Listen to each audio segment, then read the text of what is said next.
goods in the hood. Kaya umatras yung manabas, maun daw sindikato. Ayan.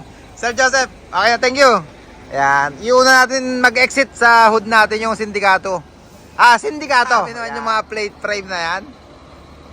Busina, syempre, 3-feet. Napaliwanag ko na kanina yan, yung mga maru. Bigo. Pre, pitik nga, na-promise ko kanina na, bibidyo natin ng bukod eh. Busina. Yan, para mapakita natin yung project dito sa Howo, Sir Joseph, no? Howo? Opo po. Howo to isa. Kanina sa yung giga yung na-flex natin. Ayun, no? Sige, pre. Busina muna, busina.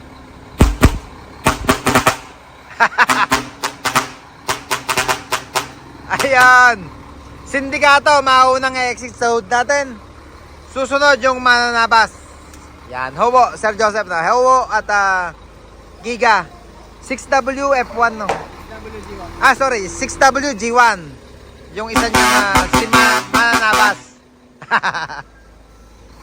Grabe naman yung mga pinahan na yan. Talagang professional driver yung nakakalusot.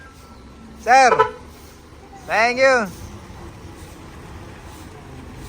Pa Manila sila ngayon. Ang garahe nyo talaga sa Tondo. Oo. Pero garay din, lahi kayong garay. Talagang tiga-garay. Yan. Okay na mga official. Lumabas na yung mananabas at sindikato. Yan, Sir Joseph. Once again, thank you for trusting Team Kabisyo. Yan,